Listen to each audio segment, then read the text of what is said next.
bills. Maybe I can just read it right from here. It's really the approval of bills, right? You need this. Let me make sure it comes up. Yeah, I'll read off here. It'd be easier. Richard's like-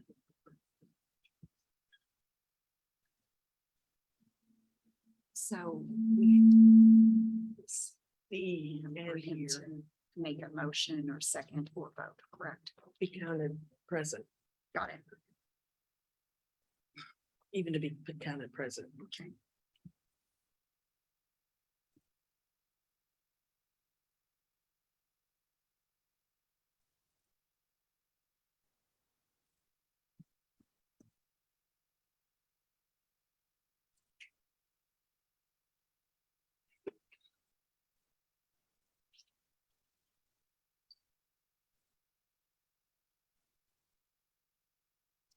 Right.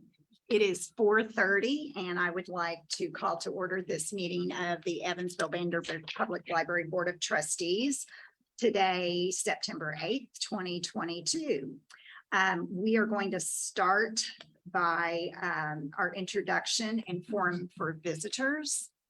So we have one person who would like to address the board, Yvonne Carter.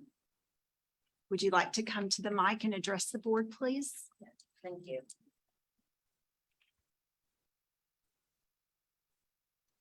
Good afternoon. My name is Yvonne Carter. I sent a letter, it's been a few weeks ago, to the board because I had some concerns about the diversity among the library staff. And so hopefully you all have received that and have had an opportunity to review that. Ms. Chapman was helpful enough to provide me with information concerning the race of employees over the last 10 years at EVPL. So I have had an opportunity to review that. And again, it raises some concerns because over that time period, there's only been about 3.5% to 4% Black staff, and this was looking at full-time staff at the Evansville Public Library, and that's 3 to 5% to 3.5 to 4% generally over that time period. At best, was between 2015 and 2017. When the number of Black employees increased to 8 out of 107 employees. So, and that should be taken into consideration with the fact that Evansville has a population that is 13% Black, 4% Latino. There aren't any Latinos currently on staff at EVPL. They're in the way that, and I looked at the EEO4 reports for the past 10 years, and the way that it breaks down the Asian AAPI community changed in 2017. There was one prior to that, the employee on staff that was reported as prior to 2017, he or she reported as American Indian Alaskan Native, and then after 2017 they added a Native Hawaiian other Pacific Islander category, but that's still one employee and about a staff of well over 100. And so obviously that raises some concerns. This being September, my aunt was a librarian in Indianapolis, and my cousin was as well before she later went into social work. So I grew up involved with the library. In fact, I went to, had an opportunity to go to the Chandler, the East Library branch on Chandler this past weekend. It was empty, with the exception of an elderly gentleman and myself, and that's a neighborhood library. And the reason I'm raising this is because if you have representation, there would be more attempts to engage the community, and I would think that you would see more participation at the library branches. And certainly, and as I said, you know, being September and this is new membership month and school has started, you would expect to see more people at the library than that, particularly since it's a neighborhood library. The other thing I wanted to mention as well is there is bias, implicit bias in the whole hiring process. We know that oftentimes employers screen out applicants that have ethnic sounding names.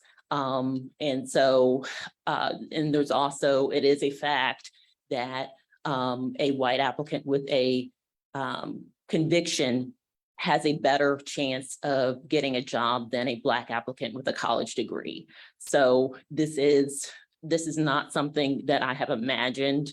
And I do think that it is something that should be taken seriously considering the numbers. And since Ms. Chapman is here, I don't know if I have an opportunity to ask questions, but I would be interested in finding out what the library is doing to improve the diversity and inclusion among its staff. I mean, certainly we're seeing, you know, there have been new hires over that 10-year period, but predominantly they have been largely white. Largely female, white female, but very few people of color added to the staff. So, you know, and I would be interested in finding out what the Evansville Public Library is doing to improve those numbers. Because obviously there's very little improvement that has been made in the last 10 years. So are there any questions for me at all? Or, I mean, I certainly have a question I would like, I don't know if I have an opportunity to ask that of Ms. Chapman, but that is the question that I have, is what is the EVPL doing to actually improve upon those numbers? Actually, during the forum, we typically give the public the opportunity, as on the form that you filled out, we typically give the public the opportunity to state, you know, concerns or feedback or information, and not necessarily address those during the meeting. I think that is something that, you know, could be addressed maybe via email, if that is. Well, and I just sent her an email because I originally this started out as an interest in a position, and then it became larger than myself. And so my thought at this point is that I will probably do an article, do a piece for the Evansville Courier and Press, because I do think that it is a matter of concern, given the size of our community and the lack of representation at the library. So if, you know, if that is not addressed today, I'm sure that it will be addressed in the future. So that's fine. Madam President, I ask a couple questions. Sure, of course. How many full-time staff do we have? Well, it changed. That. Oh, okay. I'm going to defer to Lisa. 126, and the percentage of African-American right now is what?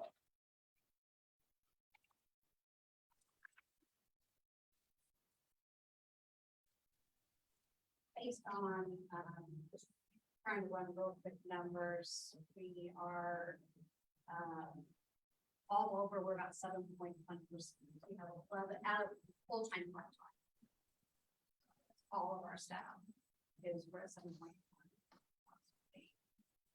11 out of 1. Out of 153?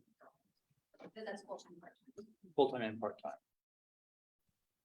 And so that is different, obviously, from what I was, that includes part-time workers. Do you know how many full-time we have that are African American? Is that there? I do not. According to the information that I have, 2021, there were 25 non-Hispanic white male employees, 2 non-Hispanic Black employees, no Asian AAPI employees, no American Indian, Alaskan Native employees, there was 1 Native Hawaiian, Pacific Islander, and no individuals who were, no males who were of 2 or more races. And as far as females are concerned, from that same 2021 time period, there were 87 non-Hispanic white female employees, 5 non-Hispanic Black female employees, 0 as far as AAPI, Native Hawaiian, American Indian, Alaskan, or Native, or 2 or more races. So in answer to your question, just in 2021, you had a total of 7 employees out of just 7 for the entire full-time employees for the entire library system. This is, of course, an important concern, but I do think it's about 9% for the county, and it's a county library. So 7% isn't too far off of 9, but we could do better. And maybe the staff can get back to you with a response about what we're doing in terms of our affirmative hiring to make sure we reach that 9% level. But it is a good concern, and thank you for bringing it up. All right, thank you. Thank you. As part of forum, we'd also like to introduce a couple of special visitors. Oh, excuse me. I'm sorry. And I will have to say, about 28% of the board is African American, which is not the only thing we have to do, but it's at least a good indication of that. Well, but with all due respect, though, you want the library to be, should be reflect the community as far as the whole idea of the library system for it to be utilized by the community is not to be an academic kind of project, I would think. So, if you're just having a building that is empty, then I think that there's a problem there. You have some representation on it. I think you're absolutely correct. And again, staff will get back to you with what the policy is and procedures are. Moving on, we're going to go ahead then and introduce our guests. Today, we are welcoming the interim director of Willard Library, as well as the business manager for Willard Library. Would you like to introduce yourselves, please? Please, yes, so the public can hear who you are.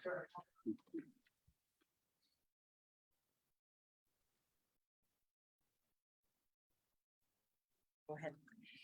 Hi, everybody. I'm Erica Taylor. I am the Adult Services Librarian at Willard. I've been there for about 7 years. I'm also the interim director currently for a couple of weeks. So it's nice to be here. Thank you. Hi, everyone. I am Kim Higgins, and I am the business manager at Willard Library. I've been in that position since early January of 2021. Thank you both. Thank you for having us today.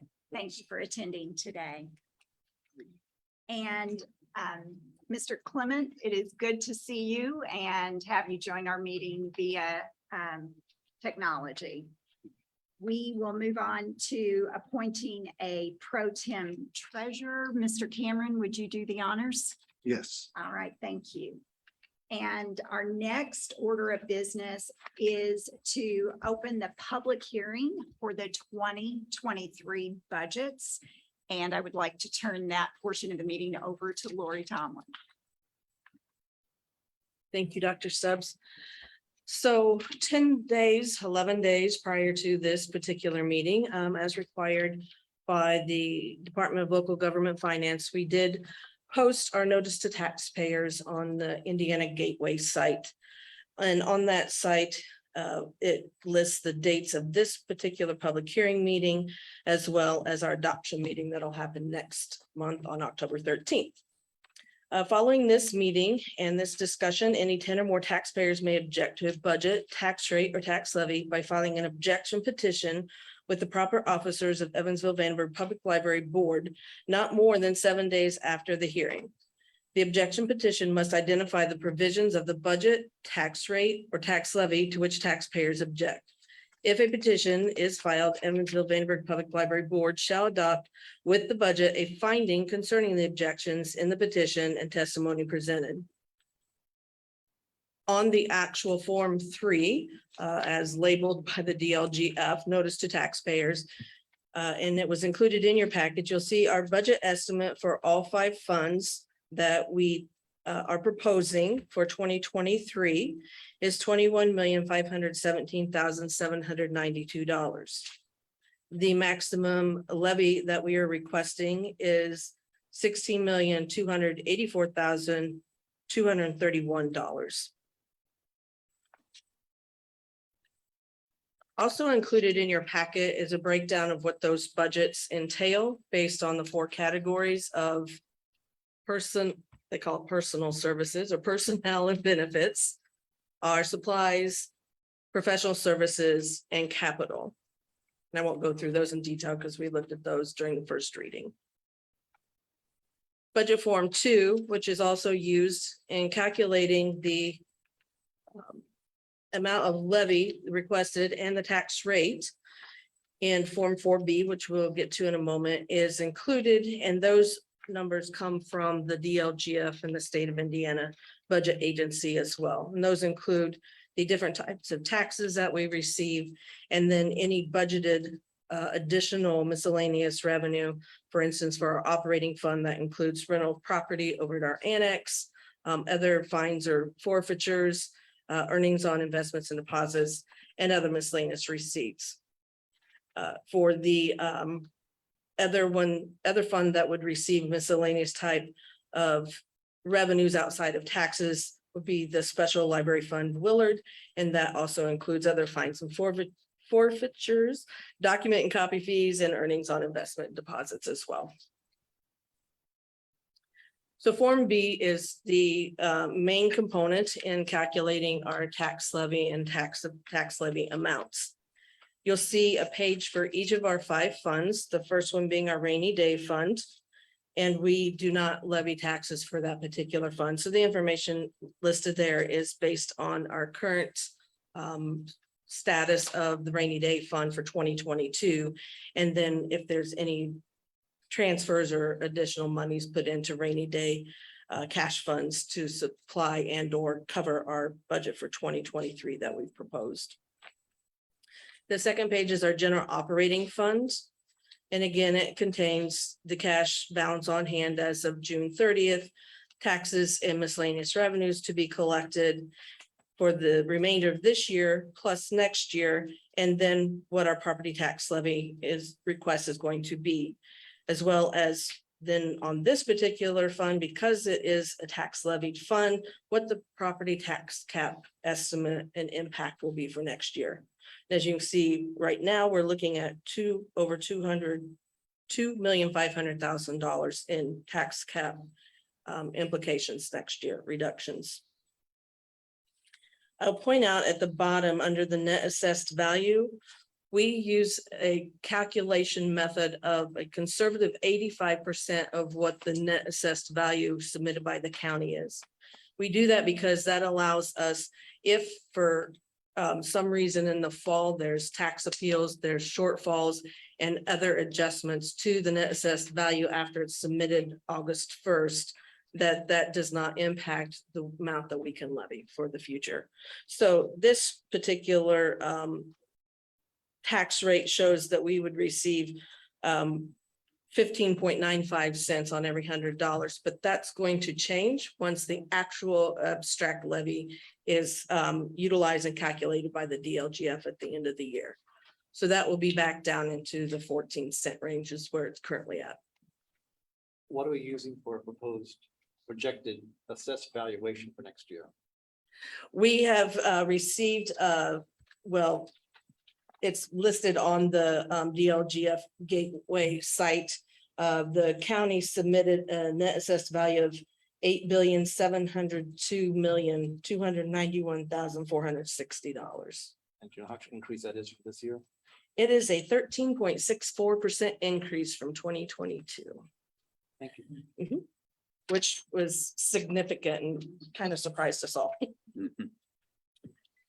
Under the next, on the next page of your Forms 4B, the budget estimate is our debt service. And again, this includes the one-time lump sum fee that would take effect next year with the 2022 bonds we're issuing. And in particular, I would note that that property tax rate again is, I don't want to call it artificial, but it's based on the 85% of the net assessed value. So it shows 4.19 cents and we wanted to remain tax neutral at 0.377 cents. And once you apply the 8 billion net assessed value, it's actually down to 3.51 cents. So it actually went down, it will go down a little bit once the abstract levy is determined.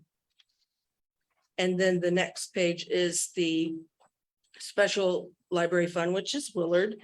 And again, they are contractually only eligible for a maximum of 1.67 cents or 0.0167 tax rate. And so this again will calculate down to that amount, and that's the amount that they will receive based on the net assessed value calculated at the end of the year. And the last page is our library improvement reserve fund, and that is also not a tax levied account, so there is zero tax rate on it. Any comments or questions from taxpayers or the board? Just to Roy, clarify. can you hear me? Yes. Okay, sorry, I guess I thought I was on mute. On the jumping to page 14, the debt service, we were talking about a debt service ratio of 0.37. Now we show a property tax rate levy of 0.419. Is that correct? Am I reading that correctly? Yes, that's because we only use 85% of the net assessed value that was submitted by the county. If you actually use the calculation of $8,702,291,460, that actually equates to 0.0351 or 3.51, Okay. which is less than what we are currently at. Okay, thank you. Sure. That's what I wanted to clarify. $7.396 billion is 85% of what is posted by Yes. DLGF on Gateway. Correct. Yes. This is not directly about the budget, but related to it. If a taxpayer or a group of taxpayers wanted to object, which officers would they contact and how would they do it? So the notice says that they are to contact the board, the officers of the library board. And so they would need to they could submit it via, if they had the petition, wanted to scan it, they could submit it that way, or they could submit it in person here at the library. We'd make sure that the actual board officers received Yeah, central the library, documentation. the central library branch. Yes, that would be preferable. Thank you. Thank you. All right. Then we will close the public hearing portion of the meeting and move on to correspondence. We do have one piece of correspondence from a patron. And I'll just pass that around for board members to review. It's a very positive comment and really appreciate the feedback. Moving on, we'll move to consent agenda. Do we have a motion to accept the consent agenda? So moved. Second. Second, we have a motion and a second. Any discussion on any items within the consent agenda? Hearing none. All those in favor of accepting the consent agenda signify by saying aye. Aye. Those opposed, nay. Motion carries. Next, we will move to governance, and we're going to consider the 2022 internet policy. Brett?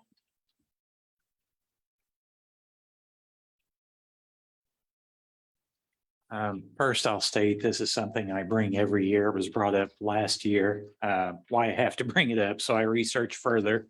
It is a requirement of state law, Indiana Code 36-12-1-12, that I bring this, even though it's the same policy we've had for 3 years. I still have to bring it to the board for review.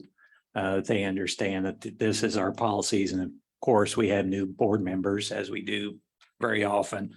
So I'm required to submit this for review, just so you understand that we do have this policy. But there's no changes from past 3 years, and it's been approved by Steve Barber 3 years ago. I move approval. We have a motion to approve the internet acceptable use policy as stated. Do we have a second? Second. Motion and a second. Any discussion? Hearing none. All those in favor of accepting the policy signify by saying aye. Aye. Those Aye. opposed? Motion carries. Thank you. Thank you. Brett. All right, next on the agenda is the finance report. Lori, we are back to you. In your package, you'll see the appropriations report for the 8 months ending August 31st, 2022. We have an appropriation balance of $6,920,852 and some change, which equates to 46% of the original budget. A remainder, we have, I will note though, made several large purchases within the last month that haven't come in and or been invoiced at this time. And that also includes the transfer to LERF that will happen likely in November.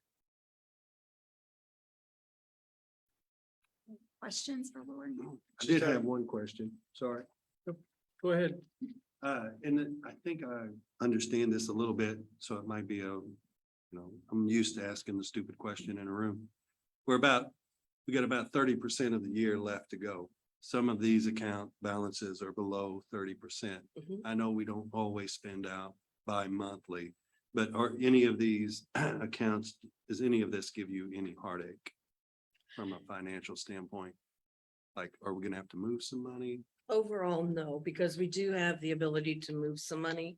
When we do the quarterly reports, you'll see, for instance, our audio line item is already way over budget, but we also have funds available in our books line item that we can transfer, as well as some other capital line items such as non-print materials, which is CDs, DVDs, and so forth. And am I right? I think that when you presented the budget, you made adjustments for that in the future, knowing that that was trending that way. We always try to, but we really looked at, in particular, those two items because of the pricing of audiobooks and ebooks from the publishers, as well as the fact that more and more people are utilizing and requesting the audiobooks. And we do that for all areas. Thanks. He was more articulate. I was just gonna ask if at August 31st, if any of these are making you nervous. No, no, we're in good shape. Thank you. All right, Lori, report of investments. The investments report for August 31st, 2022 shows a balance for all four funds in our state investment pool of Trust Indiana of $14,968,400. And again, as we did last month, we are now listing the actual withdrawals and transactions that occur within these funds, so you can see how the balances change from 1 month to the next.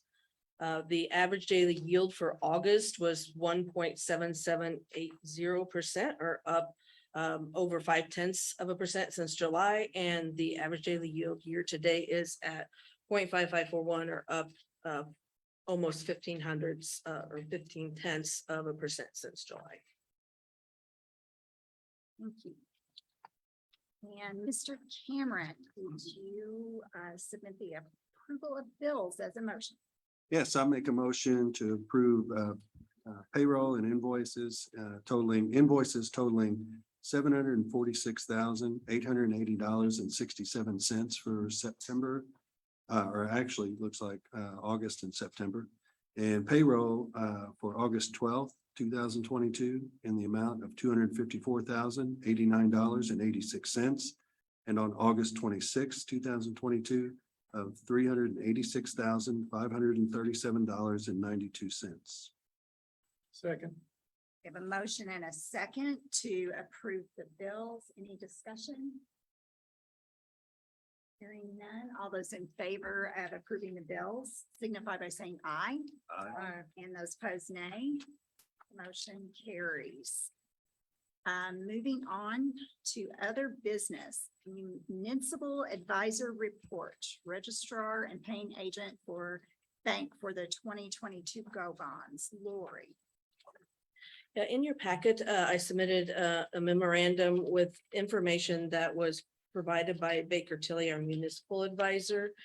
And as part of their duties, they have issued a request for proposal for registrar and paying agent services for financing our general obligation bonds of 2022.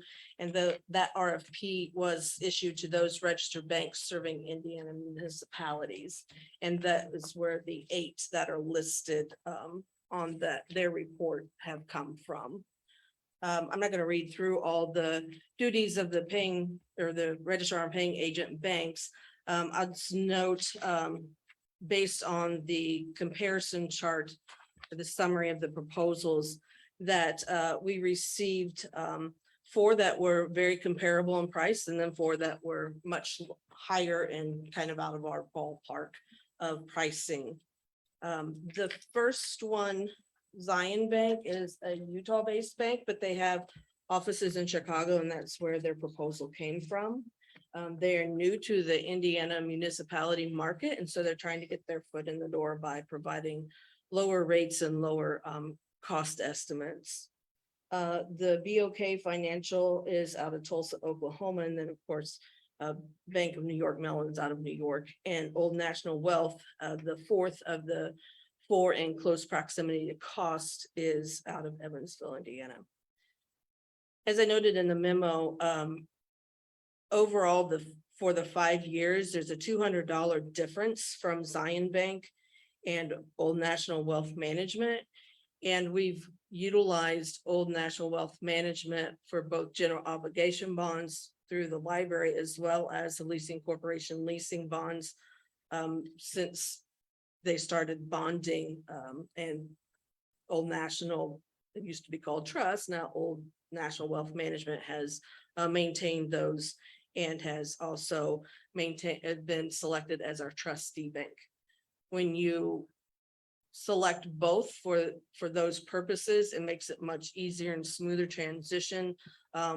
It reduces the number of invoices, excuse me, and with them being a local agency or bank, it also allows us a lot closer proximity and communication with them versus having to go to an Indianapolis, to a Chicago, or outside of the state of Indiana. Based on the final bond resolution last month, it indicates that the CEO will select the registrar and paying agent bank, but we wanted to bring forward the results of the RFP that Baker and Taylor got from their RFP, and just if you wanted to discuss it or give Scott, our CEO, the authority to make that decision On your behalf. or to select that bank on your behalf So to do so. so the total charge for Old National, for instance, will be $350 or Annually. for, So there's the acceptance fee, which you can see the lower banks actually have those. There are 2 that have waived that fee. And then the first 2 on the list, Zion and BOK Financial, are at $150 and $250. That's a one-time fee. And then the annual fee is over the 5-year period. So the estimated total cost is in the far right-hand column, just Okay. $2,000, $2,100. $2,100, yes. Something like it's worthwhile even billing for that, but.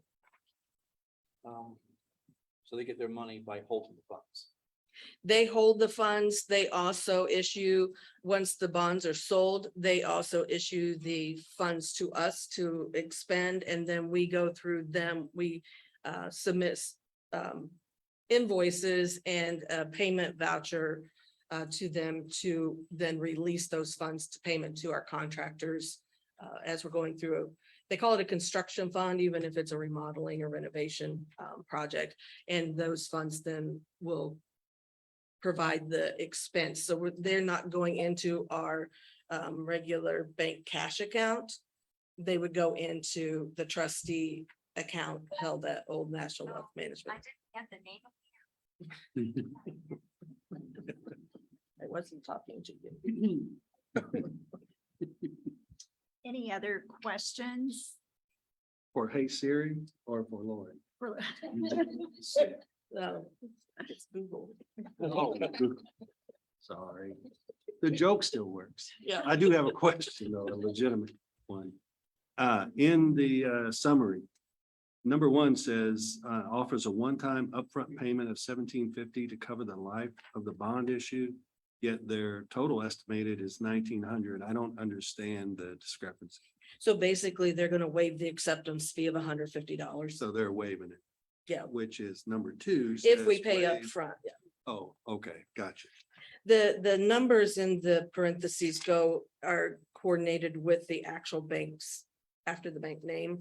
So Right. the ones that have listed a 2 after their name, their acceptance fee is waived, which you can see is 0. And then the one bank that has a 3 outside of it, that's a Terre Haute Bank. It does not participate in the DTC Fast Automated Securities Transfer. Gotcha. So it's actually just the way it reads. It's not that they're offering a one-time, they're offering this if we do a one-time upfront payment Correct. to waive the. And that's only for Zion Bank, yes. I see that. Gotcha. Thanks. Any other questions? For this, I'm not sure, and I'm gonna defer to Steve. Do we really need a motion to direct Scott? Leave that to the board, but no, I don't think you really do. So I don't think we do, but it'd always be a good idea to have financial matters passed by the board. that's, I think, what I'm saying. So. Yes. If we're comfortable with that, then I would certainly entertain a motion to, regarding the acceptance of, the general bond, registrar and paying agent, As being Old National. either as being Old National, or the motion could be to direct Scott to select. Well, we're recommending Old National. Yes, I would That's the say memo. that we're gonna move that we accept the recommendation of staff to go with Old National. we have a Second. motion. We have a second. Any discussion? Hearing none. All those in favor signify by saying aye. Aye. Opposed, nay. I'm gonna log mine as an abstention. Yes. And thank you. And motion carries. All right, moving on to staff spotlight.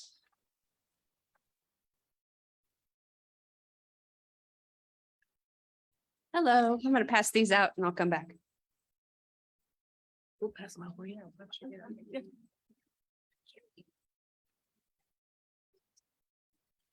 My name is Erica Qualls Barnett and I am the programming manager. So I come after the summer reading program every year to give a report.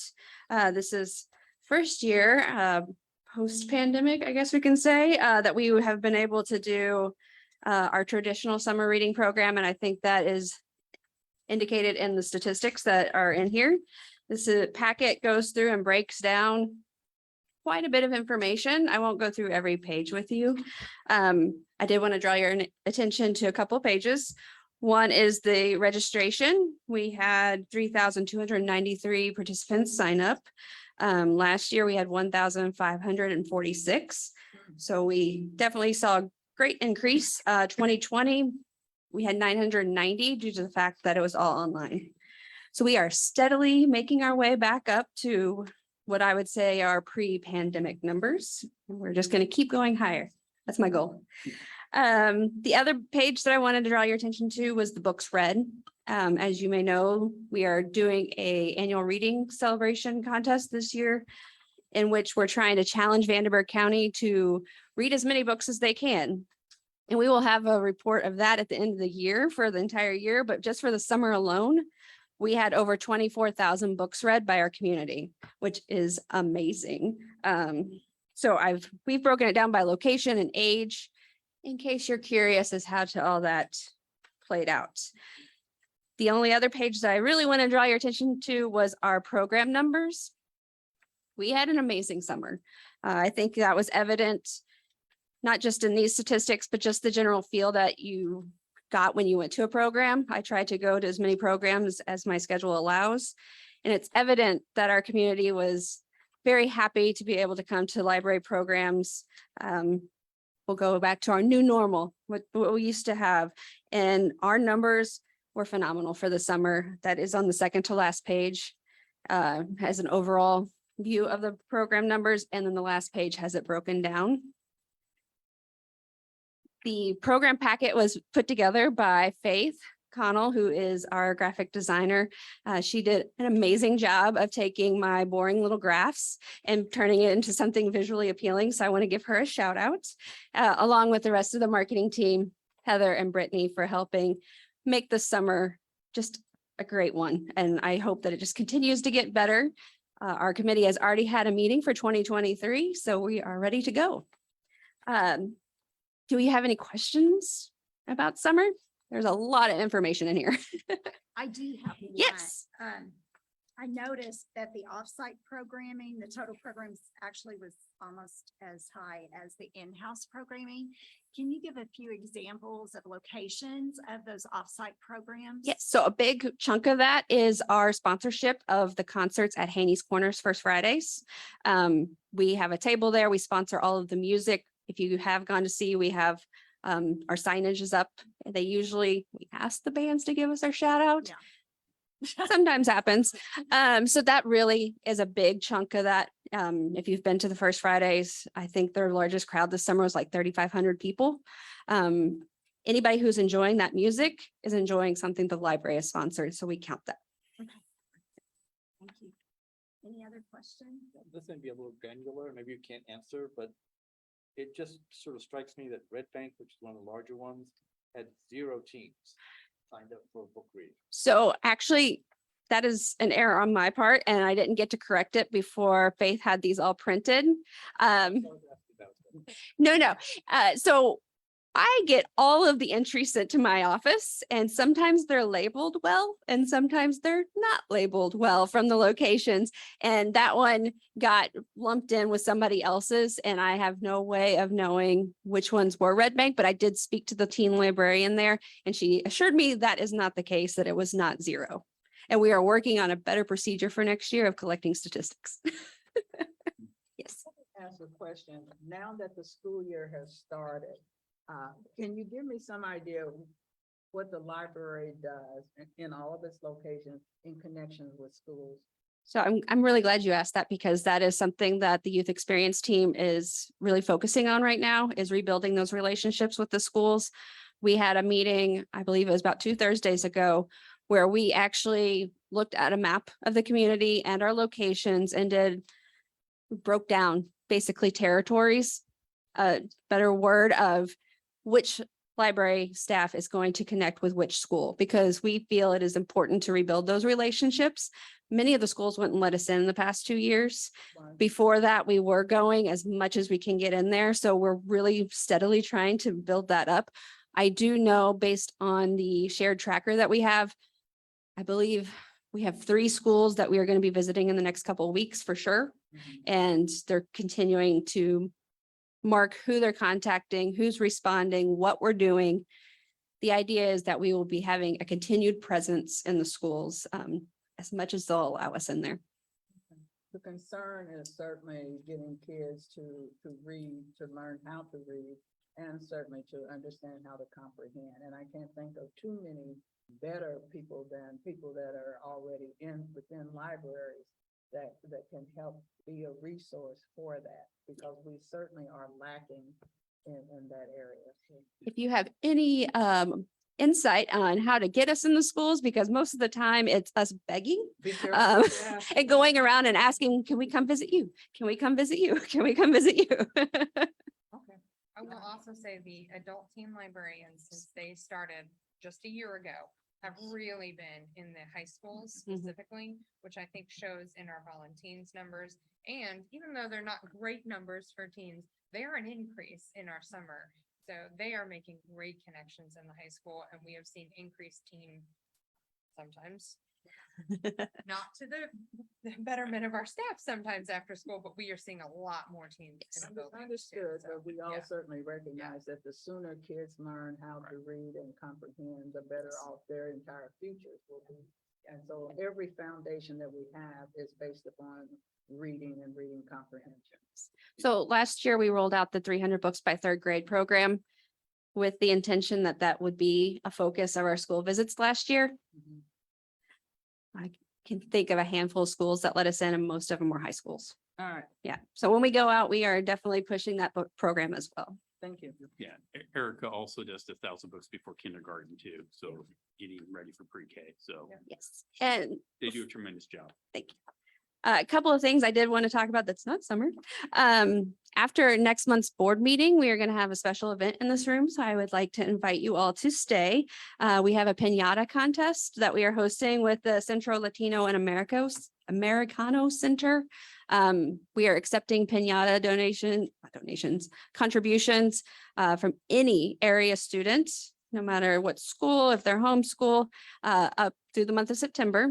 Beginning October 1st, the public will be invited to help us pick winners.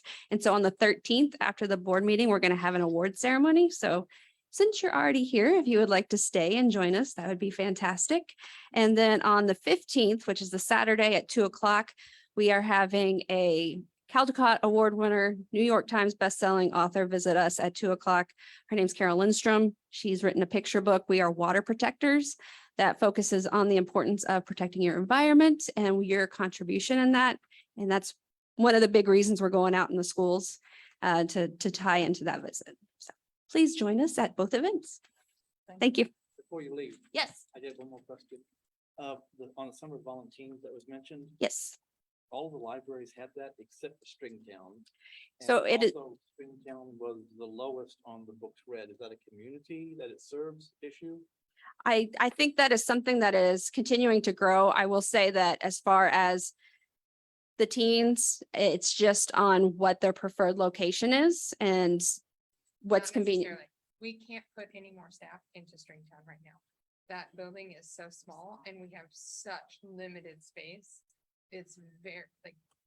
we're at Difficult to capacity. program. Yeah, we are at capacity. So I actually don't think Stringtown even accepted volunteers because we just don't have enough space to put people. We can't put more desks. And that's the reason for the low readers book read also. Below readers, I think you'll see that change over the next coming years. We've had some new staff changes. They're really seeing some programming Yes. changes already, even from summer. So they're really working to be in their community at a different rate than they have been in the past. So I see that's going to increase. They have a large event coming up.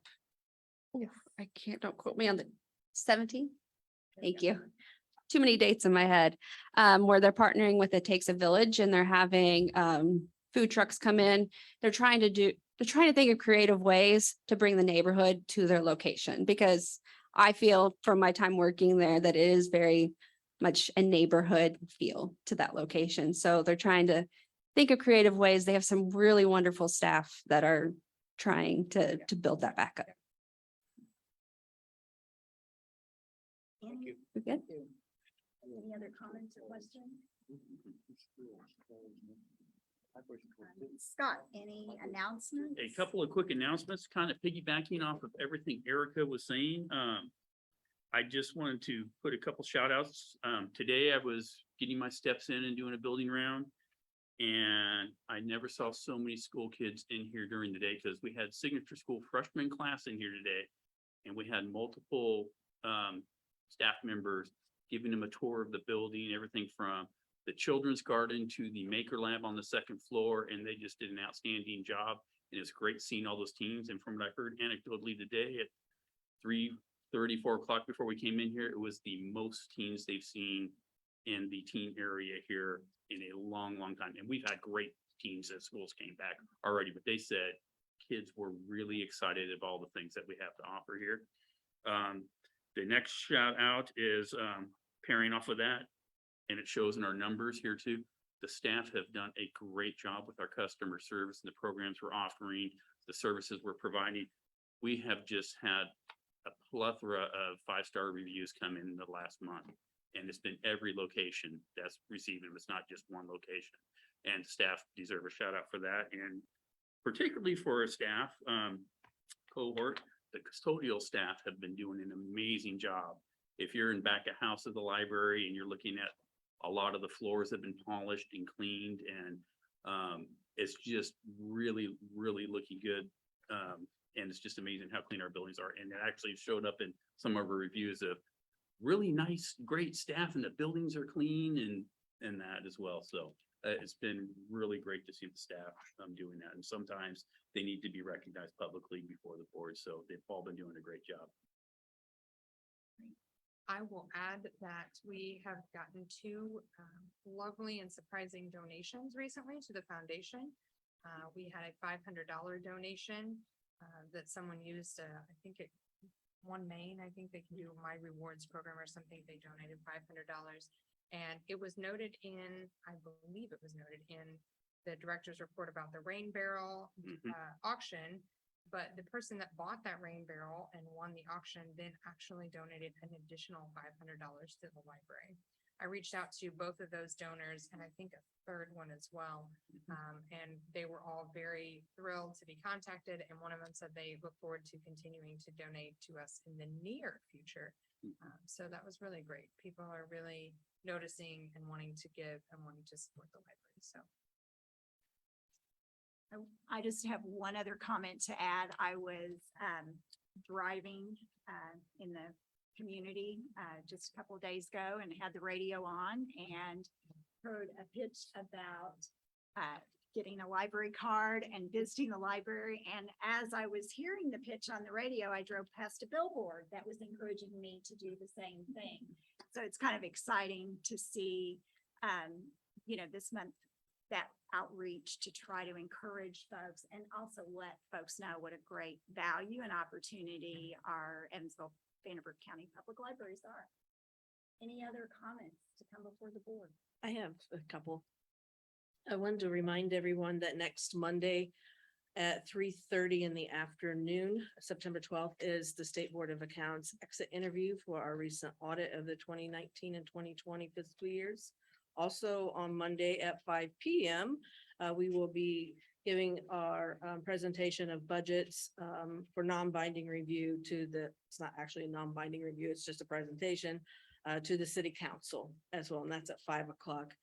And then you might have noticed in the director's report, I had mentioned that we sent out an RFQ. We're looking to replace our 2003 minivan. And so we sent out to every dealership in the Evansville area an RFQ asking for basic minimums. And I only received one response question, and that was from D. Patrick Honda, and asking if we would accept used vehicles because Honda, for instance, is only manufacturing the higher end minivans at this point in time. Of course, that makes them more money. But I didn't even, after replying that, yes, they were more than welcome to submit a proposal with the higher end. I did not receive one. In fact, I didn't receive any by the deadline. So the four manufacturers are Ford, Chrysler, Honda, and Toyota. Did I say Toyota already? Okay. Oh, Kia. Kia, I'm sorry, Kia, Toyota, Ford, and Honda, not Ford. Chrysler, not Chrysler. Ford. Sorry, I get them all mixed up. So we are sending addendums out to them and asking them to please submit proposals with that as a minimum, and anything over that at a higher end, please to include in their proposal and give them a new deadline to receive those. If we don't get anything back, then we'll start looking and doing our own homework and research and shopping. Lori, just a quick question. Are these, it's just a transport, or are we going to modify these? Or it's just a plain Jane van for transporting goods and materials? So this is actually a minivan and it transports our staff when they have Okay, when they might be going next county over to do training. gotcha. Indianapolis, we've driven the current minivan we've had to Chicago before. So anything within a certain distance where that we can save money instead of buying airfare or other types of transportation costs. We have the minivan and then we also have a Ford Escape hybrid, but it has limited seating capacity in it. So, and it's something we may look at in the future of replacing. But the minivan is quite old, and it's just past its prime. So we're looking for something that's reliable as our travel starts to pick back up. Since the pandemic, everybody went to virtual and now they're opening back up to in-person training sessions. My understanding is right now, as you alluded, it's really difficult to get any kind of new car, Yes. new vehicle. Do we have any budgetary concerns since that is budgeted for the current budget, correct? Correct. So are there any concerns if we cannot secure that opportunity within the fiscal year? So we're going to send the addendum out. We don't get any proposals back.